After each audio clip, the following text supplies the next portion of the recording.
Hello, ladies and gentlemen, and welcome back to Inside Movies Galore. I'm your host, David Stregi, and here in the room with me, I have a New England filmmaker by the name of Raechelle Cooke. Raechelle. Raechelle. So welcome. I wanted to welcome you to the show. Oh, Thank you for agreeing to the interview. thank you for interviewing me.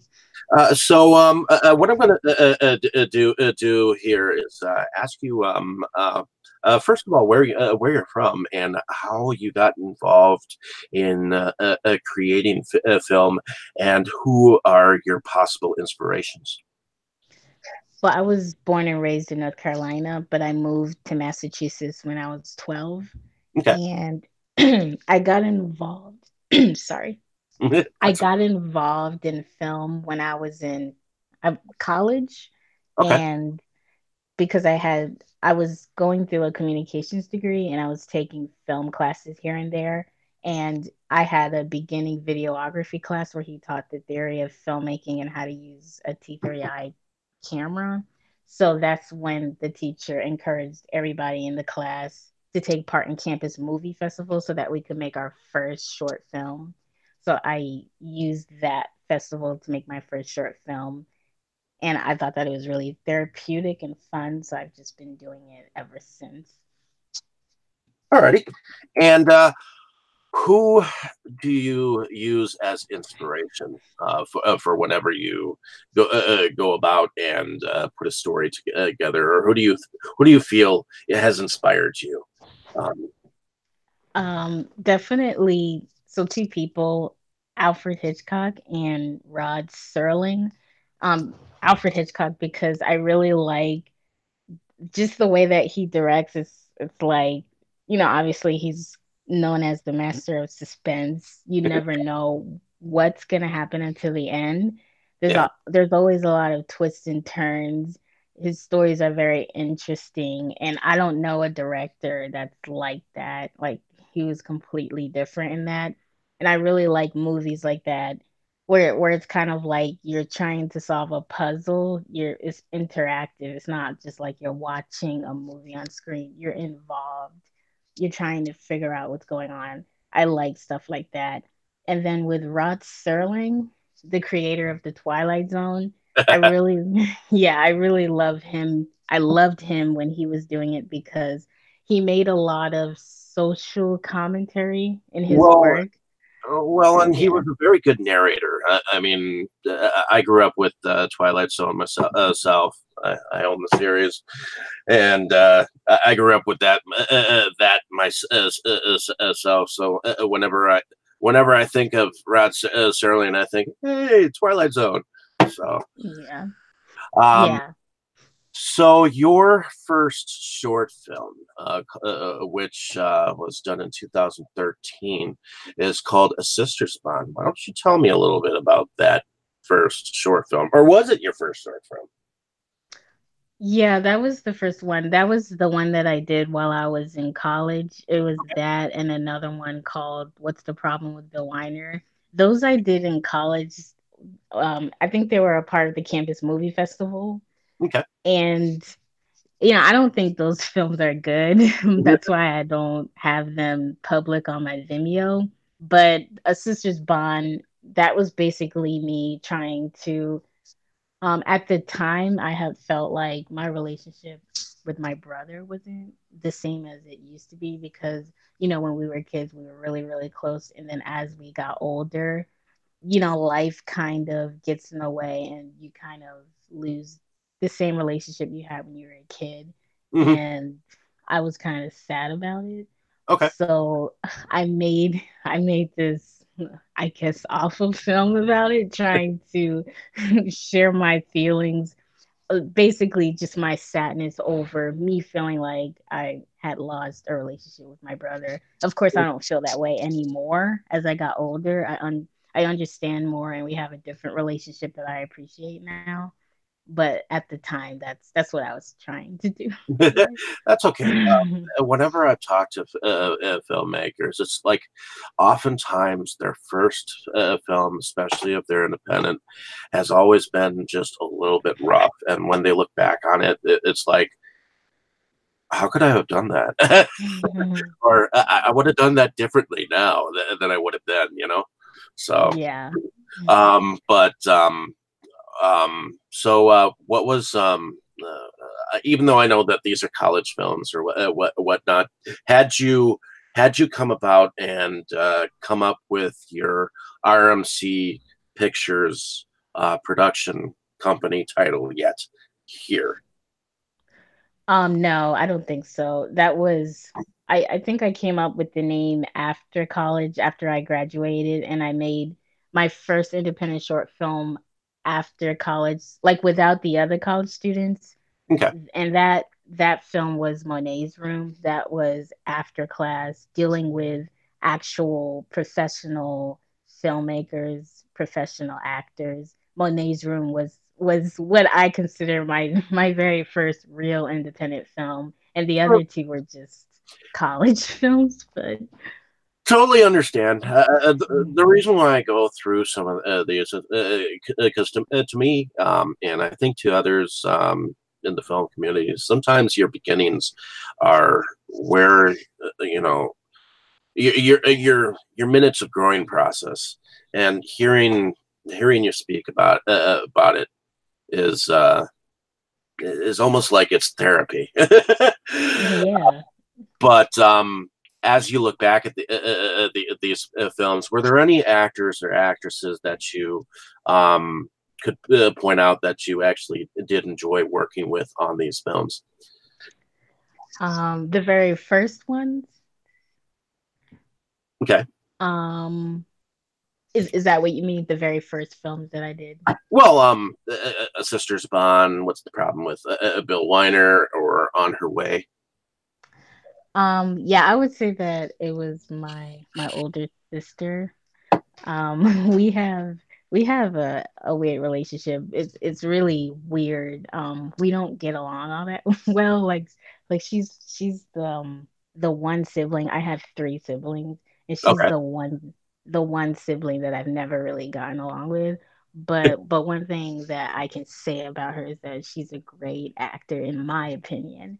With some training, and if she had have gotten some training in acting and worked with a really good director, I feel like she could have been a really good actor because she's very expressive, Okay. and she's a really emotional person as it is, and that translates into her acting. And I really love that when it comes to acting, the facial expressions, the emotional, all of those things. I just like that kind of intensity, and that's what she brought to every role because that's honestly who she is. So it was really easy. And I look for that in other actors. And sometimes it takes a lot of searching to find that, unfortunately. Okay. Now you did these these beginning short films in North Carolina, correct? Oh no. Oh, No. I moved to Massachusetts when I was 12, okay. and yeah. So Okay. so I did these in Massachusetts. Okay. Uh, I was just trying to get a feel for like location, whatnot, because sometimes the locations are pretty cool. So, just really quick before we move on to the films that I know that you want to talk about, um, is what's the problem with Bill Weiner about, and what is On Her Way about? Just Well, what's the problem with Bill Weiner? That was an experience that I had with this narcissist years ago, and somebody that I kept in my life. I have no idea why. And basically it's just somebody like just I don't want to. I was about to say something about Pisces men, but I'm not gonna go there. But basically, just somebody who you've ever met a guy who's always can I swear on here? He's yeah, always we're on okay. here. Okay, who's always whining and complaining about the fact that he can't find a good woman. Oh, I'm such a good man. Oh, I need a good woman. Oh, she deserves to be treated like gold. No woman wants to love me. No woman wants to treat me right. All my women have treated me badly. And then you finally date him I'm a good woman, okay? I tried to love him. I treated him very right. And each time that we dated, and he always screwed it up. He always started fights, then gaslighted me, always blamed me for everything, always had an issue, some kind of issue, always cheating and sneaking around with his ex. So, you know what, you're the problem. So that's what the film was about. It's like, why are you asking, why you can't find love? It's because of you. You're the one with the issue. And I went through this with this same guy recently, and it just irritates me to talk about him. He had issues, and I don't. I'm trying to move forward. I hope to never meet a guy like that again. That was ridiculous. And and on her way, that was also based on a true story, because when I was 12 and I first moved to Massachusetts, I so we had moved uh, because of dramatic circumstances. My father was basically crazy and abusive, and my mom took us and left while he was gone one day. Okay. So we were kind of abnormal. We were sheltered. We had PTSD. We were really emotional. And the very first apartment that we moved into, from the homeless shelter, the very first apartment we moved into that night, there was a man beating up a woman upstairs the entire night. And then the next day, I'm just like, because I had trauma, so I couldn't move. I was just lying down on the So we went floor. from one trauma to another trauma, and yeah. Yeah, it was like I thought that we had gone away from that, and here, the first night of this apartment, we hear this man beating up a woman upstairs. So that was awful. I didn't want to leave the apartment. I was scared to leave. I was scared to move. I was frozen. And one day my mom took me out of the apartment finally and walked me around, and just to show me it's not so bad after all. There are good people that live here, and the people upstairs were evicted, thank God. So that's what that was about, just tackling agoraphobia, Okay. basically. Alrighty. Moving on to Monet's Room. Now, that is the first film that you say that really meant something. Why don't you tell us a little bit about that and that short film, and who did you work with on that particular film? Yeah, so that was basically a sequel to What's the Problem with Bill Weiner? Because that was the time when I was going through, I was screwed up and stuff because of this person. And so I made a sequel because in What's the Problem with Bill Weiner, you hear the man's point of view.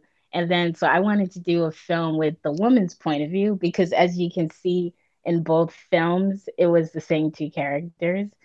So I wanted to do the man's point of view and then the woman's point of view. Like, okay, you think you're the victim, you think you're this tragic victim who's just so hurt, and it's just all about you. It's all about you needing to find love. Well, this is what you're doing. This is the trail of blood path that you're leaving behind you that you don't clearly care about. These are the people that you're hurting that you don't care about, because it's all about you because you're a narcissist. So that's what Monet's Room was about. He hurt somebody, and of course he didn't care. He never cared. And so this was her journey and her story. Something that everybody can relate to. I'm sure everyone has gone through that before. But I worked with, gosh, this was such a long time ago. I'm trying to remember her name. I think I don't want to say the wrong name. Um, Hold the on, let me help you here. Um, Berenice Achille? Oh, Really? JD Achille, and I'm trying to remember the W-what? lead actress, the Diane or Deanna or something like that. That was the lead actress. And then I had worked with a DP, and we had basically just made the film for the first time. And being that it was my first film, it was kind of a rough production. Okay. But I learned a lot from it, from like casting, like doing proper casting. I learned, don't just hand pick people, but make sure that you pick people that actually want to be in the production. Make sure you do rehearsals. I didn't do rehearsals. I was just completely inexperienced and didn't really know what I was doing. But now that I'm experienced, I know what to look out for and I do the process the right way. Well, yeah, there is a process to everything, and if you don't do that process, and if you don't look professional, then sometimes your actors don't want to act professional. Yeah, yeah, uh, I've had those experiences with some other films. I don't I try not to focus on, anytime somebody I've had those experiences with actors and also PAs or whatever, somebody that doesn't want to act right on my set, and I just make a mental note and I don't work with them again in the future. So Alrighty. So moving on to last words, which is your next short film. Did you work with anyone on Last Words that you had worked with on Monet's Room, or did you go for some new actors and actresses? um I went for a new actor, so that person was Dominique Lafour, Okay. and excuse me, I also worked with her on the short film. I believe I it was sometime around January, and I don't remember if it was before or after Last Words, but I thought that Dominique was a really great actress, and she had, a great attitude, and she took direction well and everything, and we clicked to we're friends like today.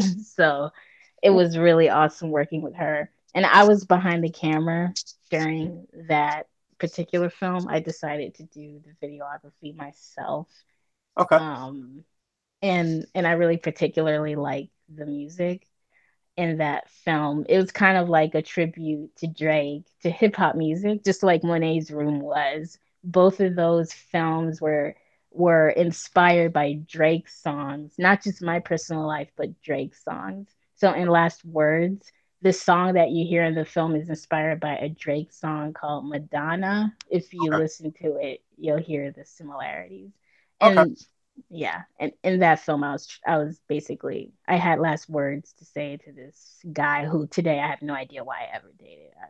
Oh my god, no. Okay. And since you spoke about sometime around January, why don't you tell us a little bit about that? Yeah, so yeah, that film was about it was I'm trying to remember the name of that song. It was called Sometime Around Midnight. It was inspired by a song called Sometime Around Midnight. I don't remember the name of the artist, but it's the most beautiful song. It was such a long time ago, so my memory is not good right now. But it was just the most beautiful song. It was intense. It was passionate. It was completely emotional, and it was just amazing, and I had to make a film inspired by the song. So that was basically it, and it was just about, this the whole topic of being with someone who's sneaking around with someone behind your back, the same the same stuff that I tend to write about at that time, which everybody can relate to, and even today, because I recently went through it. The same guy, he was sneaking around with his ex behind my back and lying to me about it while I'm driving him around and giving him money. So it's basically stuff that I go through all the time, it seems. So Well, and I know that some filmmakers find that if they film about reality, things that happen real to them, it, it's it's it means more. It means more to you. It means more to your audience, even though you're not necessarily trying to find an audience as of yet. right, yeah, definitely. And a lot of people have come up to me after film screenings at film festivals, and they're like, "I really loved it. That exact thing happened to me." So I'm really happy that I connect with people in that way. Alrighty.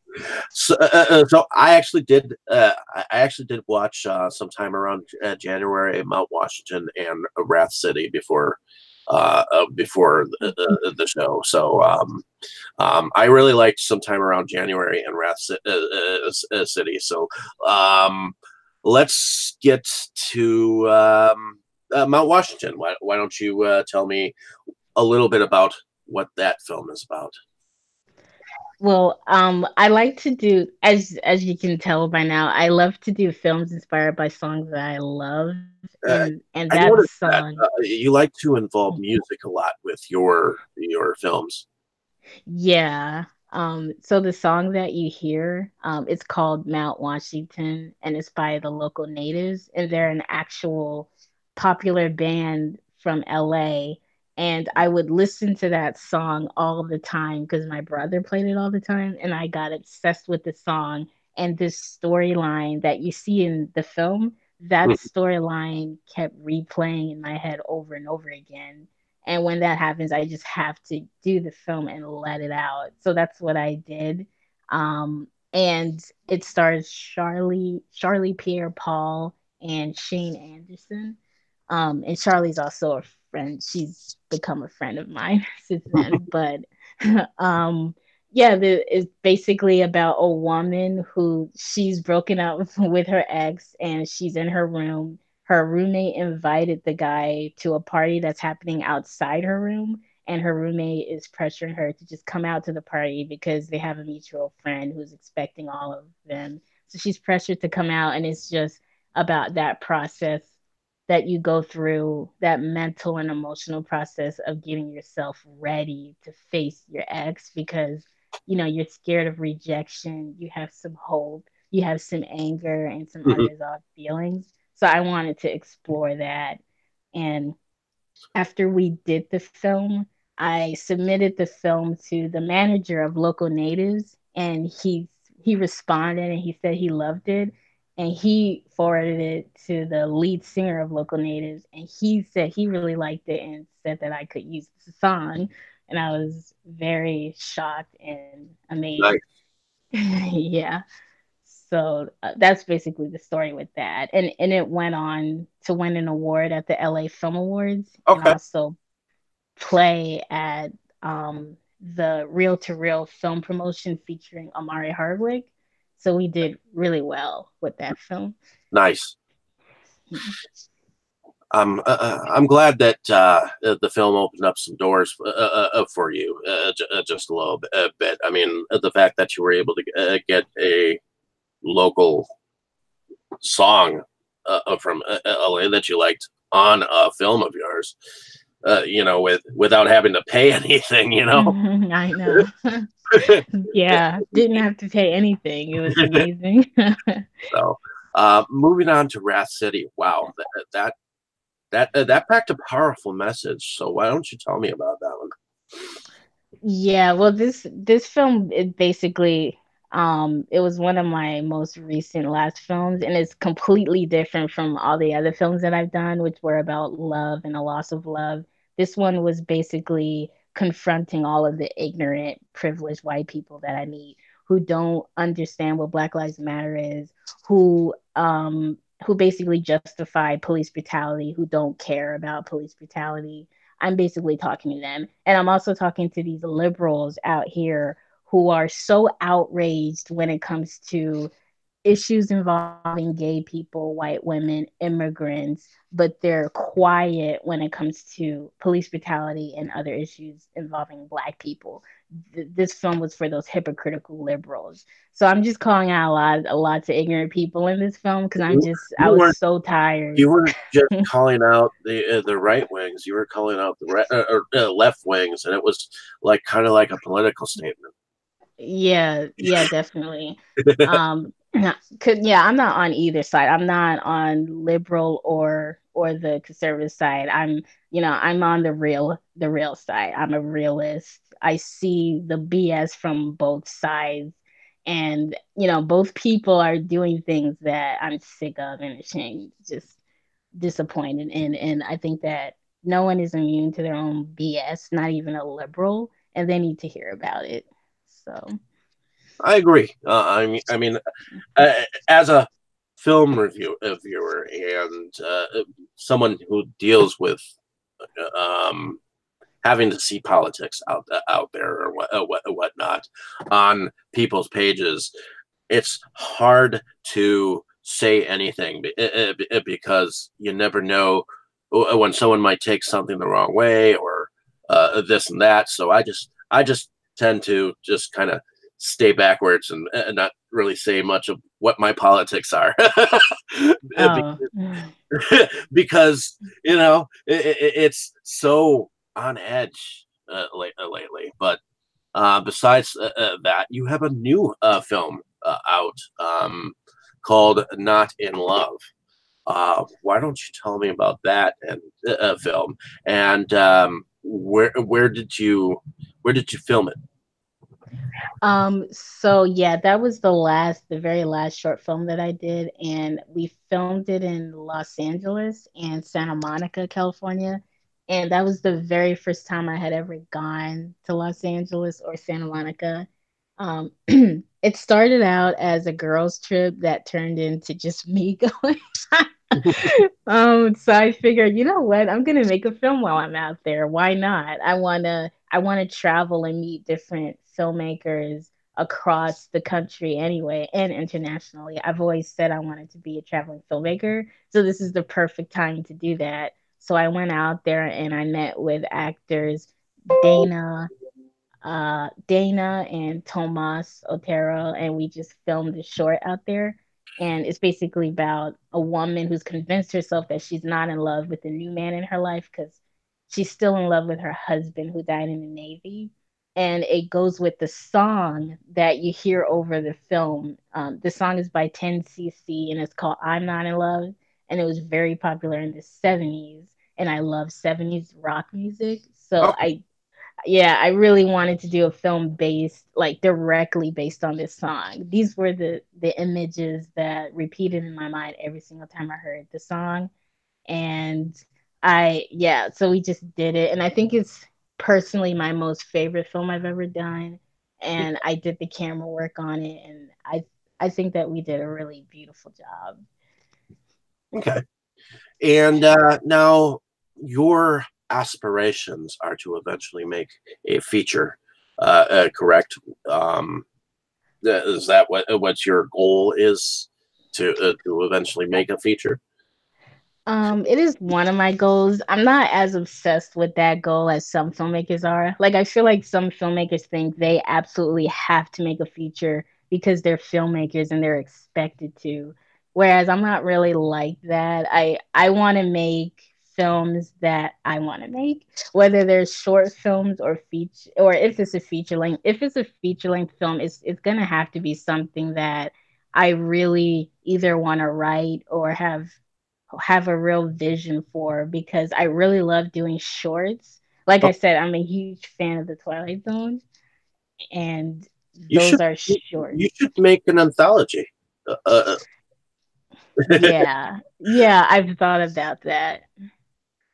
so Um, what I'm actually going to do, I'm gonna take Rap City and a couple of other shorts that I'm going to make this year, and I'm gonna package it into an anthology TV series. And I'm gonna go to the American Film Market in Santa Monica in November and try to pitch it and see what happens with that. okay. Well, I wish you luck with that because I do feel like there are some of your films that could be marketable if you pitched it the right way. So, um, Thank you. but in any case, is there anything else that you'd like to tell the audience while you're here on the air that you can say about your film work, or that you think that you might have missed talking about? Uh, Um, well, I just had a lot of fun last year in 2018 screening Rat City and then making the 9/11 film.